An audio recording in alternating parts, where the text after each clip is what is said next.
지금은 각자 가정을 이루고 살고 있기 때문에 연락도 잘 하지 못하고 1년에 한 번 만날까 말까 하는 사이가 되어 있지만 제 가슴 속에 한 자리에 두고 깊이 기억하는 친구들이 있습니다.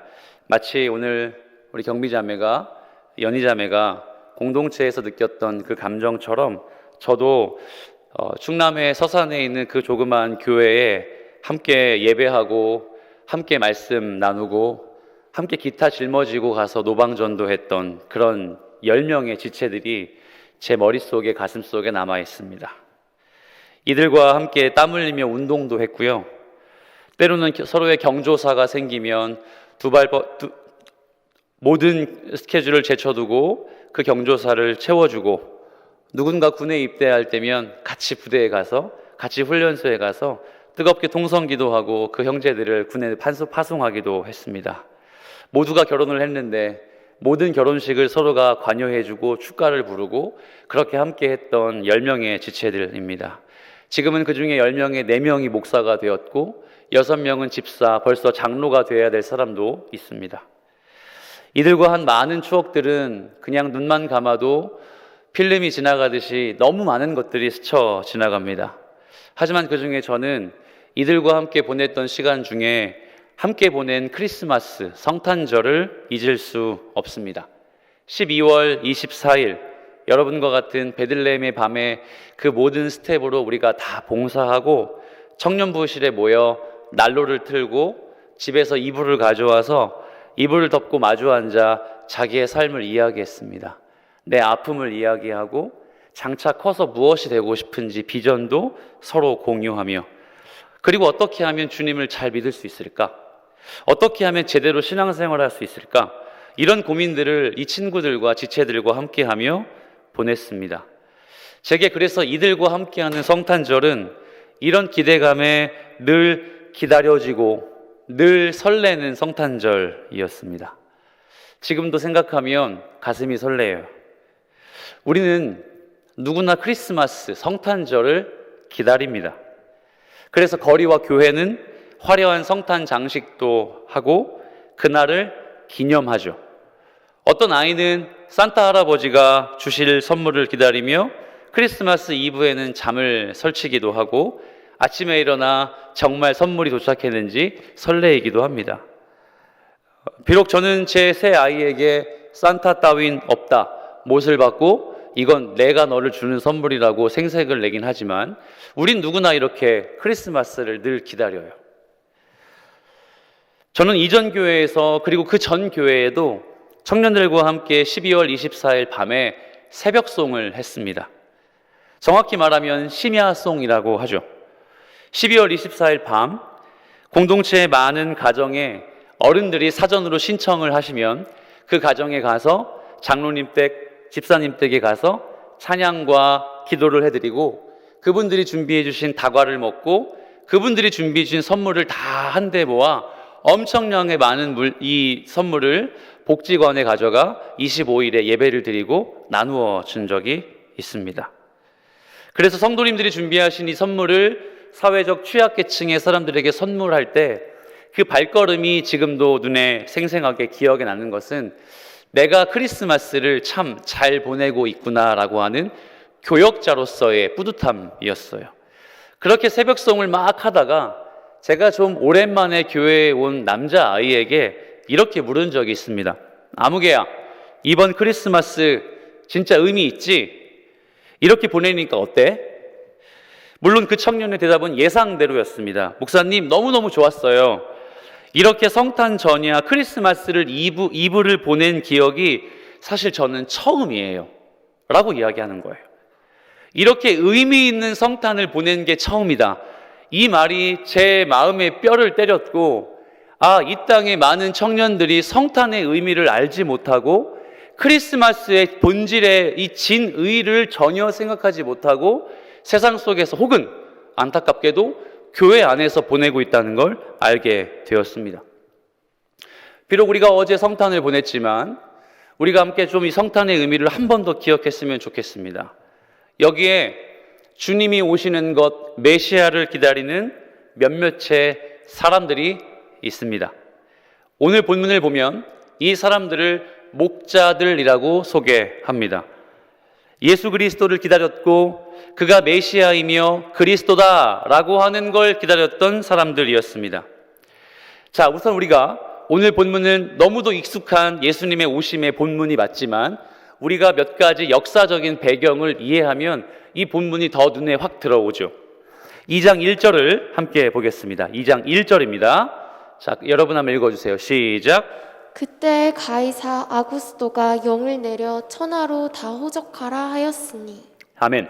자, 예수님께서 이 땅에 태어났던 시점이 그야말로 로마가 아주 강성했던 시대였다고 1절에서 힌트를 주고 있습니다.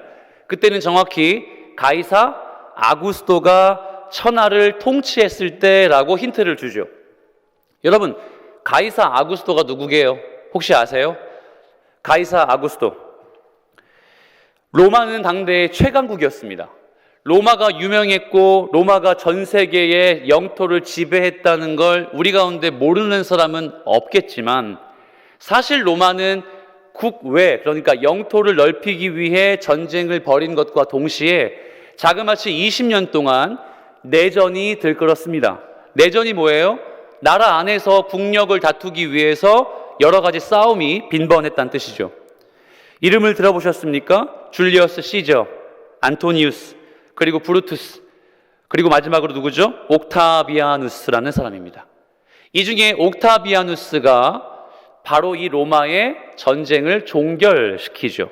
이 내전을 종식시키고 로마의 황제라는 칭호를 자기 자신에게 줍니다.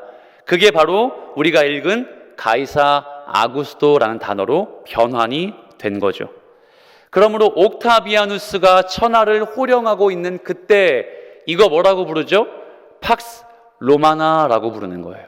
그러니까 로마는 내전이 완전히 종결됐고 밖으로는 영토가 한없이 넓어지고 있는 세상 최고의 나라가 되고 있는 그때, 바로 그때, 그 시점에 유목민들의 나라의 가장 작은 성읍 베들레헴에 사람도 나지 않을 수 있는, 낳을 수 없는 그 척박한 곳 말구유에 한 아기가 태어났습니다. 여러분, 이 비교법이 눈에 들어오십니까?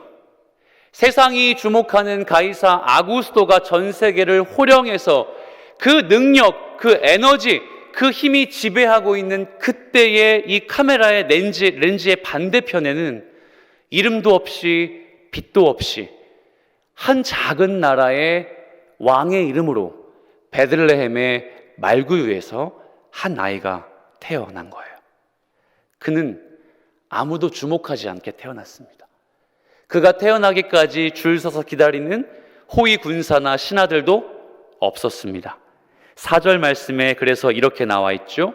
같이 눈으로 따라와 보세요. 요셉도 다윗의 집 족속이므로 갈릴리 나사렛 동네에서 유대를 향하여 베들레헴이라 하는 다윗의 동네로 왔다. 유대인들의 전승에 의하면, 전승이 뭐죠? 입에서 입으로 전해지는 이야기들, 어떠한 문헌에 의해서 기준을 잡은 이야기들, 이 전승에 의하면 이스라엘의 왕, 그러니까 예전 그 다윗과 같은 왕, 그 왕은 다윗처럼 다윗의 고향에서 올 거라는 이야기들이 팽배했습니다. 그러니까 우리 민족의 왕은 어디에서 온다는 뜻이에요? 다윗의 동네에서 올 거야. 우리 이렇게 힘들게 어렵게 사는 걸 종식시켜줄 히어로가, 이 왕이 우리에게서 올 텐데 어디에서 온다고요? 다윗의 동네. 그걸 바꿔 말하면 예루살렘이에요. 예루살렘에서 올 거라고 기대했습니다. 하지만 어때요? 예수님이 어디에서 오시죠?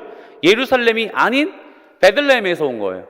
예루살렘이 아닌 베들레헴에서 예수님이 태어나셨습니다. 이 베들레헴이란 이름의 뜻이 뭔지 들어보셨죠? 떡을 짓는 조용한 마을이에요. 한적하고 사람이 드문, 누구도 주목하지 않는 성읍이란 뜻이죠. 누구도 주목하지 않고 화려하지 않는 그 말도 안 되는 초라한 대접을 받는 그 시절, 그때의 그곳에 바로 유대인의 왕 다윗의 계보에서 예수가 오셨습니다. 여러분, 그런데 예수님이 이러한 모습으로 오셨다는 걸 우리 중에 부인할 사람은 아무도 없어요. 그렇죠. 혹 성탄절에 공연을 해도 성탄절마다 설교를 들었어도 우리가 예수님은 이 모습으로 오셨다는 걸 생소하게 받을 사람은 아무도 없습니다. 하지만 본문에서 강조하는 게 정말 예수님이 더럽고 추한 곳에 오셨다는 그 사실 하나일까요? 그래서 그 더럽고 추하고 낮은 자리에서 오신 예수님처럼 우리도 낮은 자리에서 이웃들을 섬기며 낮은 자리에서 이웃들에게 돈을 쓰며 그렇게 복음을 전해야 된다고 하는 것, 그게 전부일까요? 물론 그 말이 1도 틀린 건 아닙니다. 하나도 틀린 건 아니지만 본문에서 이야기하는 뉘앙스는 절대 거기에 있지 않아요. 베들레헴은 예루살렘에서 약 8km 정도 떨어진 접경에 있었습니다. 8km 사이에는 뭐가 있었냐면 초원, 그러니까 풀이 무성한 초원이 아니라 광야도 아닌 것이 양들이 거닐 만한 초원이 있었고, 이 예루살렘과 베들레헴 사이의 8km에는 우리가 방금 읽은 본문의 주인공들, 누구죠? 목자들이 양을 치고 있었어요. 이 베들레헴과 예루살렘 사이에 가는 길목에 누가 있었다고요? 목자들이 있었습니다. 자, 우리 8절에서 10절 말씀을 한번 읽어보죠. 자, 여러분 읽어주세요. 시작. 그 지역의 목자들이 밤에 밖에서 자기 양떼를 지키더니 주의 사자가 곁에 서고 주의 영광이 그들을 두루 비추매 크게 무서워하는지라. 천사가 이르되 무서워하지 말라. 보라, 내가 온 백성에게 미칠 큰 기쁨의 좋은 소식을 너희에게 전하노라. 아멘. 그 지역에 양떼를 치던 목자들이 예수님 탄생의 소식을 가장 처음으로 들었습니다. 그 8km 안에 있는 목자들이, 양을 치고 있었던 이 목자들이 예수님 탄생의 소식을 가장 처음으로 들었습니다. 심지어 천사들이 와서 알려주었습니다. 이 기이하고 기적적인 일이 목자들에게 일어났습니다. 아닌 밤중에 홍두깨라고 그냥 양을 치면서 밤을 맞이하고 있는 그때에 별안간 천사가 눈앞에 나타나 그리스도가 오셨다, 유대인의 왕이 저 베들레헴에서 오셨다라고 이야기하는 거예요. 여러분이 목자라면 얼마나 깜짝 놀랐을까요? 천사가 와서 내가 지금 양을 다 우리 안에 넣어두고 자야 될 타이밍에 말도 안 되는 이 일들이 벌어지면 여러분 어떻게 반응하는 것이 맞을까요? 질문을 드려보겠습니다. 그래요? 진짜예요? 라고 바로 반응할 수 있겠습니까? 무슨 소리 하시는 겁니까? 지금 자야 되는데 왜 이상한 소식을 가져와서 저를 못 자게 만듭니까? 뭐 이렇게 반응하시겠습니까? 도대체 목자들이 어떤 사람들이길래 이 예수님 탄생의 가장 기쁘고 행복한 소식이 이들에게 전해졌을까요? 성경을 보면 목자라는 단어는 수도 없이 나옵니다. 그렇죠? 그래서 우리는 목자에 대해 그리 나쁘지 않은 이미지, 우호적인 이미지로 그렇게 생각을 하죠. 양떼를 인도하고 보호하는 사람, 양떼가 일이나 늑대에게 잡혀가면 어떻게 돼요? 물려가면 내 목숨을 구해서라도 그 양을 구출하는 그 히어로, 영웅 같은 존재가 바로 목자 아닙니까? 그래서 그 목자의 직업을 현재 부끄럽지만 저나 전도사님 같은, 리더 같은, 장로님 같은 목양하는 사람들에게 비유하기도 하죠. 게다가 신약 성경에 보면 어떻죠? 우리에게 목자가 계시니 누구라고 표현합니까? 예수 그리스도. 그래서 목자는 우리에게 너무너무 좋은 직업이에요. 너무너무 좋은 이미지예요. 그래서 목자에게 이 예수님 탄생의 기쁜 소식이 전해지는 건 누구도 의심하지 않고 바로 수용할 수 있는 정보임이 분명합니다. 그런데 당시의 성경의 시대로 돌아가면 목자들은 우리가 생각하는 것처럼 우호적인 사람들이 아니에요.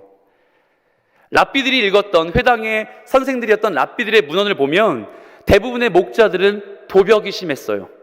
도벽이 뭐죠? 도둑질 한 번 하는 게 습관이 돼서 남의 것을 계속 갈취하는 사람들이죠. 그리고 파렴치한 성범죄를 많이 저지르는 것도 목자들이 대부분이었습니다. 사회적으로 전문직도 아니었기 때문에 아주 천박한 직업으로 분류된 사람들이 바로 목자들이었습니다. 그래서 이런 목자의 이미지라면 우린 대번에 질문할 수 있죠. 목사님, 그럼 뭐하러 목자들에게 이 기쁜 소식이 가장 먼저 전해졌을까요? 사내들인 공회의 정치인들이나 신하들이나 시장판에 예수님 탄생의 소식이 전해지면 얼마나 빨리 전파가 되겠어요. 그 사람들에게 전해지는 게 맞는데 왜 목자에게 이런 소식이 전해졌죠?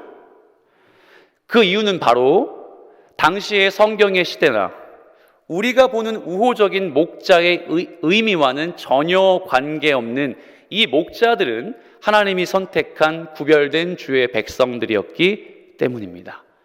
본문에 한 가지 정보가 더 있죠. 예레미야 35장 1절부터 10절까지의 말씀을 제 이야기를 생각하시면서 읽어주셔야 이해가 될 것 같습니다. 우리 교독하죠. 제가 1절 읽고 여러분 2절 읽습니다. 유다의 요시야 왕의 아들 여호야김 때에 여호와께로부터 말씀이 예레미야에게 임하여 이르시되 너는 레갑 사람들의 집에 가서 그들에게 말하고 그들을 여호와의 집 한방으로 데려다가 포도주를 마시게 하라 하시니라. 이에 내가 하바시냐의 손자요 예레미야의 아들인 야사냐와 그의 형제와 그의 모든 아들과 모든 레갑 사람들을 데리고 여호와의 집에 이르러 익다랴의 아들 하나님의 사람 하난의 아들들의 방에 들였는데 그 방은 고관들의 방 곁이요 문을 지키는 살룸의 아들 마아세야의 방 위더라. 내가 레갑 사람들의 후손들 앞에 포도주가 가득한 종지와 술잔을 놓고 마시라 권하매 그들이 이르되 우리는 포도주를 마시지 아니하겠노라. 레갑의 아들 우리 선조 요나답이 우리에게 명령하여 이르기를 너희와 너희 자손은 영원히 포도주를 마시지 말며 너희가 집도 짓지 말며 파종도 하지 말며 포도원을 소유하지도 말고 너희는 평생 동안 장막에 살아라. 그리하면 너희가 머물러 사는 땅에서 너희 생명이 길리라 하였으므로 우리가 레갑의 아들 우리 선조 요나답이 우리에게 명령한 모든 말을 순종하여 우리와 우리 아내와 자녀가 평생 동안 포도주를 마시지 아니하며 살 집도 짓지 아니하며 포도원이나 밭이나 종자도 가지지 아니하고 장막에 살면서 우리 선조 요나답이 우리에게 명령한 대로 다 지켜 행하였더라. 아멘. 이 목자들은 하나님의 백성인 레갑이라는 사람에 의해 선택된 요나답의 자손들이었습니다. 그러니까 레갑이라는 사람의 후손들이었던 거예요. 이스라엘 백성들은 출애굽기에서 배우셨죠. 출애굽 이후로 지속해서 하나님을 배신했습니다. 우상 숭배하지 말라는 계명을 배신했고 이방의 사람들과 혼인 맺지 말라라는 명령에 배신했으며 하나님이 심지어 십계명이라는 가이드라인을 주셨어도 그걸 어기고 하나님의 백성의 정체성을 아주 무시해 버렸습니다. 그래서 하나님의 마음이 매우 아팠죠. 하나님은 그 상황에서 유일한 그 말씀을 지킬 수 있는 하나님에 의한 선택된 백성을 찾으셨어요. 그 백성은 다름 아닌 방금 말씀드린 레갑이라는 사람의 후손들이었습니다. 그들에게 명령했습니다. 레갑 너의 아들 너의 자녀 자손 요나답 그리고 이어지는 그 계보를 통해 내가 명령한 세 가지는 절대 지켜주었으면 좋겠다. 여러분 혹시 나실인 들어보셨습니까? 나실인이 누구죠? 사무엘 같은 사람이 나실인이에요. 사사기에 누가 있죠? 삼손과 같은 사람이 나실인입니다. 하나님이 특정한 뜻을 주셔서 무언가를 하지 못하도록 혹은 무언가를 하게 만들도록 이끄시는 그런 하나님의 백성을 말해요. 마치 이 나실인과 같이 레갑 사람들에게 세 가지의 명령을 하사하셨죠. 첫 번째, 그 입에 포도주를 절대 대지 말라. 두 번째, 집을 짓지 말고 평생 어디 살아라? 장막에 살아라. 이게 무슨 의미일까요? 평생 나그네와 같이 살아라.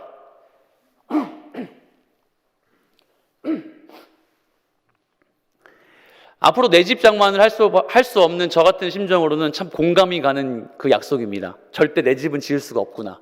맞아요. 장막에 살아라. 절대 정착하지 말고 무슨 사람처럼 살아라? 유목민 인생으로 살라고 하나님이 이 레갑의 후손들에게 말씀하시는 거예요. 그리고 세 번째, 절대 포도원을 가질 수 없다. 뭘까요? 소유가 없어요. 내 거가 없는 거예요. 이거 어떻게 보면 철저한 금욕주의 같기도 하고, 하나님 참 괴팍하시지 뭐 이렇게 누리지도 못하게 만드셨을까라고 볼 수도 있어요. 그래서 레갑의 후손들은 이제 포도주도 마실 수 없었고 농사도 지을 수 없었으며 정착도, 내 친구들은 저기 다 가나안 땅에 들어가서 젖과 꿀이 흐르는 땅에서 막 행복하게 사는데, 그런 것처럼 보이는데 나는 이 광야에서 유리하는 백성처럼 아무것도 누리지 못하고 자그마치 300년 동안 그렇게 레갑의 후손들은 절제하며 하나님의 말씀, 그 때를 기다리며 그 인생을 살기 시작합니다. 포도주의 유혹이 닥칠 때마다 선조들과 맺은 하나님의 약속을 기다리며 금기했습니다. 잘 들으세요. 모든 이스라엘 백성들이 정착해서 그 예루살렘 주변에 다 집을 짓고 그 땅의 거민들과 혼인하고 바알과 아세라를 숭배하며 소출을 많이 거두며 부국강병하고 있는 그때에 그들은 부러웠지만 그 땅에 가지 않았습니다. 300년 넘는 시간 동안 대와 자손을 거쳐 아버지와 아버지를 거쳐 자녀와 자녀를 거쳐 그렇게 이들은 레갑의 후손은 하나님의 명령을 지키기 위해 안간힘을 썼습니다. 그 결과 어떤 일이 벌어졌을까요? 이스라엘이 강대국에 의해 망했죠. 그리고 모두가 포로로 잡혀가는 그때 광야 가운데 거했던 이 레갑 사람들은 끌려가지 않았어요. 이거 뭘 의미할까요? 누구도 다치지 않았어요. 하나님의 약속을 기다리게끔 만들어 주시는 상황 속에서 이들은 양측이라는 목자의 그 직분을 수행하며 무엇을 기다렸죠? 하나님의 때를 기다렸습니다. 왕도 두 눈이 뽑혀 잡혀가고 석학들이 모두 다 이민을 권장하기도 하며 예루살렘에 거주했던 모든 귀족들이 강대국에 잡혀갔을 때 레갑 자손의 사람들은 하나도 잡혀가지 않았습니다. 이건 하나님의 편에서 볼 때 유일하게 그 약속을 변질시키지 않고 유일하게 그 주님의 때를 기다리는 백성들이었던 것이죠. 선조들의 삶과 하나님 앞에서의 그 아버지와 할아버지의 그 인생의 유업을 그대로 이어받아 하나님의 때를 기다리며 주님의 명령에 순종하는 삶을 살고 있는 이 사람들이 바로 목자들 레갑 후손들이었습니다. 그래서 그들은 잘 기억해 보세요. 잘 떠올려 보세요. 하나님을 갈망했습니다. 이 표현이 이해가 되십니까? 포도주 먹지 말라고 하는데 그거 지켜가며 내가 이거 힘들게 이 약 물어가며 주님의 때를 기다리는 거예요. 집 짓지 말라고 하는데 좋다 이겁니다. 하나님 어떻게 우리에게 그런 명령하실 수 있습니까? 삿대질하며 기도할 수도 있지만 그들은 어땠냐면요, 하나님의 명령을 기다리며 갈망했어요. 하나님의 그때가 반드시 올 거라는 걸 기다렸어요. 그리스도의 기쁜 소식이 행여나 오늘 올까? 내가 긴장 풀고 내가 세심하지 못할 때, 내가 눈치채지 못할 때 주님의 때가 올까? 그들은 그렇게 그 목자의 삶을 지켜가며 하나님의 때를 기다렸습니다. 그리고 그때, 그 어느 때 천사가 와 이 목자들에게 별안간 기쁨의 소식을 전달하는 거예요. 15절 말씀 함께 읽어보겠습니다. 15절 시작. 천사들이 떠나 하늘로 올라가니 목자가 서로 말하되 이제 베들레헴으로 가서 주께서 우리에게 알리신 바 이 이루어진 일을 보자 하고. 아멘. 자, 말씀 잠시 띄워주십시오. 여기에 천사들이 와서 기쁜 소식을 이야기했고 이들은 목자들은 들은 후에 서로 말했다고 합니다. 화답했다고 하는 거예요. 그렇죠? 대화를 했다고 나오고 그리고 이루어진 일을 보러 가자라고 결정을 했습니다. 자, 근데 본문을 보면 참 재미있는 구문이 나와요. 재미있는 단어가 등장하죠. 바로 이제입니다. 이제, 헬라어 네라는 단어를 쓰는데 이 이제는 무슨 말이냐면 즉각이라는 소리예요. 그러니까 내 뇌를 거치지 않고 바로 반응했다는 뜻이죠. 그러면 천사들이 와서 예수님 탄생의 기쁜 소식을 말했을 때 이들의 뇌는 정지됐다는 뜻이죠. 그리고 어떻게 바로 반응했어요. 이거 뭘까요? 만약에 이 구문을 이해하지 못하면 이렇게 오해할 수도 있습니다. 그래? 진짜요? 빨리 가서 확인해보자. 아닐걸? 이라고 말이죠. 정말 맞아? 진짜 우리가 가서 한번 확인해볼까? 라고 하면 즉각 목자들이 때를 지어 베들레헴으로 갔을지도 모르죠. 하지만 여기 헬라어 대는 그런 뜻이 아니라 갈망하고 기다리고 세밀하게 하나님의 때를 간구했던 그 사람들이 예수 그리스도의 탄생의 소식을 듣자마자, 그 이야기를 듣자마자 왔다. 드디어 하나님의 때가 우리에게 찾아왔다. 그들이 즉각 반응하는 이유는 그토록 갈망했기 때문입니다. 하나님의 말씀을 순종하며 그 예배하는 삶을 살고 있었기 때문입니다. 그리고 그들의 귀에 들렸던 예수 탄생의 소식, 이들은 절대 지체하지 않았어요. 고민하지 않았단 말입니다. 예수 제대로 믿기를 인생 재지 않았어요. 무엇인가를 고뇌하지 않고 바로 움직였던 사람들이었습니다. 여러분, 이 점은 성탄절을 기념하는 우리 모든 그리스도인에게, 여러분 같은 청년들에게 아주 중요한 교훈이 됩니다. 예수님 탄생의 소식이 이 목자들, 레갑의 자손들에게 전해진 진짜 이유를 알게 되었기 때문이죠. 오늘 읽었던 누가복음 2장의 성탄의 소식은 좋습니다. 비루하고 갇히고 억눌리고 더럽고 추한 자들을 위해 예수님이 저 신에서 인간의 모습으로 인카네이션한 것 맞죠. 하지만 이 목자들은 그래서 예수님의 탄생을 알게 된 사람들이 아니었던 거예요. 그게 아니고요, 그들은 갈망했어요. 메시아를 기다렸어요. 하나님의 약속의 때를 붙들었다는 소리죠. 그리고 철저하게 준비되었습니다. 그들은 포도주를 입에 대지 않았어요. 하나님의 말씀이 아니라 하시면 하지 않았어요. 그리고 누군가가 지나가며 손가락질하며 저 목자놈들, 저 비루한 놈들이라고 욕할 때마다 그들은 기도하며 말씀 안에 자기의 때를 기다리지 않고 하나님의 음성을 기다리며 준비했던 사람들이었습니다.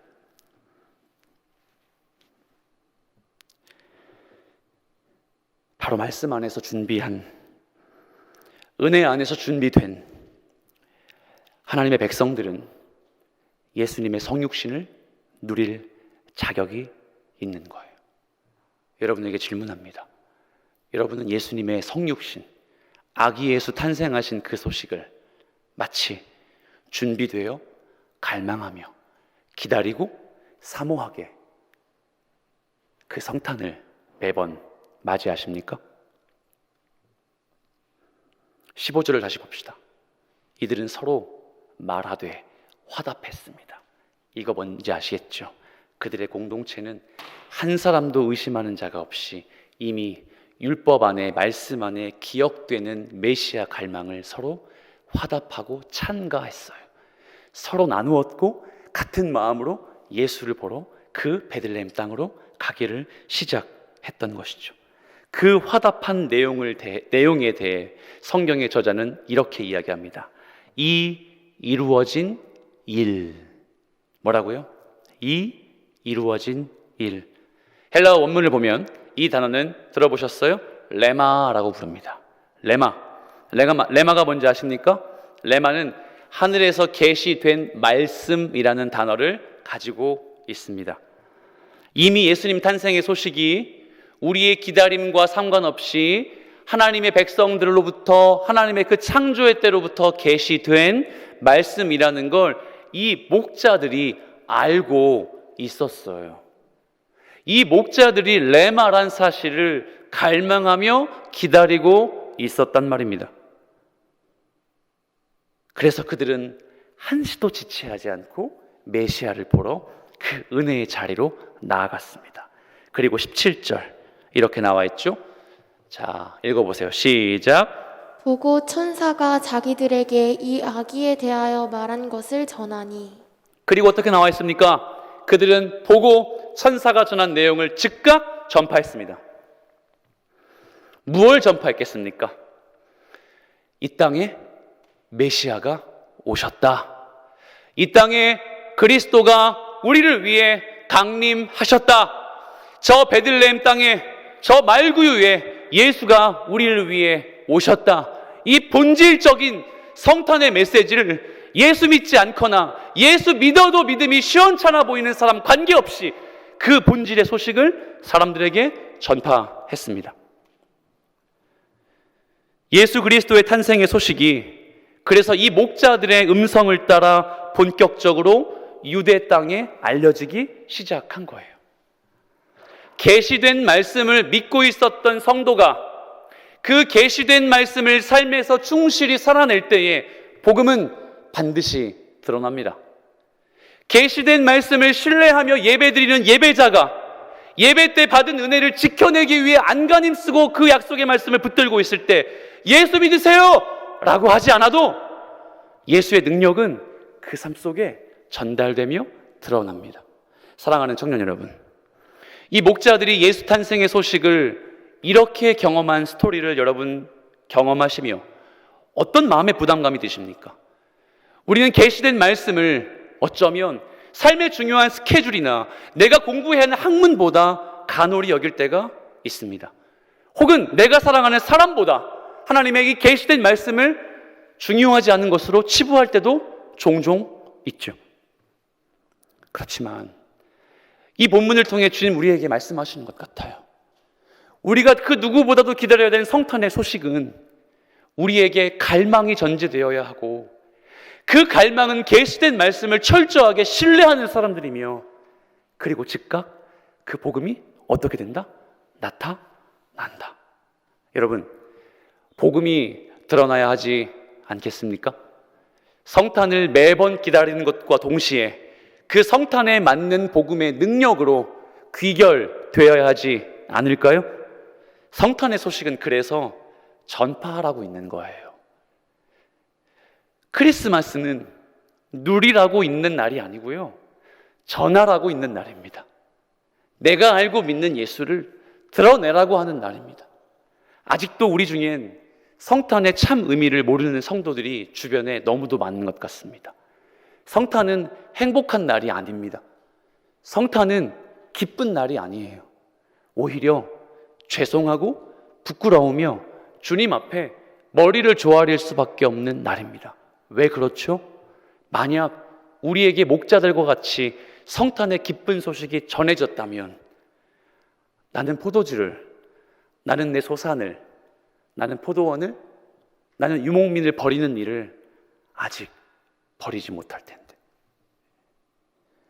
그래서 성탄을 기억하면 할수록 우리는 주님 앞에 너무 죄인일 뿐이에요. 말씀을 정리합니다. 본문의 마지막은 더 마음을 어렵게 해주고 있는데 한번 좀 볼게요. 19절입니다. 19절. 자, 시작. 마리아는 이 모든 말을 마음에 새기어 생각하니라. 아멘. 누구죠? 예수님 육신의 어머니 마리아입니다. 마리아는 이 모든 말을 마음에 새겼다라고 나오죠. 마음에 새기다라는 동사를 보면 두 가지의 핵심 진리가 나와요. 첫 번째, 날마다 생각하고 묵상했다. 이거 옛날 성경으로 상고라고 나와요. 날마다 생각했다. 한 번 듣고 그래? 좋은 날이네? 안녕. 이게 아니고요. 그 성탄의 소식을, 예수 그리스도의 오시는 그 소식을 매일마다 붙들고 상고했다는 뜻이에요. 그래서 두 번째, 이 동사의 시제가 미완료 분사형이에요. 이게 뭘까요? 예수님을 그 마음에 품는 걸 한시도 버리지 않았다. 예수님의 성육신의 진짜 의미를 마리아조차도 알고 있었다는 소식이죠. 성탄의 소식이 우리에게 바로 이런 겁니다. 세상에서 유흥을 즐기거나 혹은 기독교의 기념일 정도로만 느끼는 사람이 혹 여러분 주변에 계시다면 이제부터 이 말씀을 기억하고 당당히 외쳐주십시오. 성탄은 전파하라고, 예수님의 오심의 본질의 의미를 가르치라고 있는 날이지, 우리가 누리고 기쁘게 무언가 세상에 전환점이 있고 좀 쉬고 싶고 불빛이 밝히는 그 특정한 장소에 가서 사진을 찍고 인스타에 게시하는 날이 아니라, 성탄은 나를 위해 오신 예수님을 묵상하는 날입니다. 내 비루함과 부족함을 용납하시기 위해 신이신 하나님께서 인간의 모습으로 오시는 그 절기와 가까운 날입니다. 사랑하는 여러분, 18절에서 목자의 소식을 들은 사람들은 이렇게 반응했다고 해요. 놀랐다. 이게 뭘까요? 우리가 어쩌면 그동안 성탄을 묵상했던 방식이에요. 그저 놀랐다. 놀라고 잊어버렸다. 하지만 세상 사람들과 다르게 하나님의 백성들은 이 성탄과 주님의 성육신은 놀라는 것이 아니라 날마다 생각하고 묵상하는 날입니다. 날마다 기억하고 그걸 내 삶 속에 적용시킨 날입니다. 그래서 우리가 살짝 늦은 감은 있지만 어쩌면 364일 남은 성탄절을 이제 한번 이렇게 기다려 보시는 것도 나쁘지 않을 것 같아요. 내 부족함을 늘 기억하며 성탄을 기대하는 청년, 말씀대로 살지 못하는 내 아픔을 늘 상고하며 크리스마스를 기대하는 기독교인, 그리고 성도, 우리 공동체, 이 은혜를 갈망하시는 여러분 되시길, 그래서 메시아 기다리시는 여러분 되시길 살아계신 예수 그리스도의 이름으로 축복합니다. 아멘.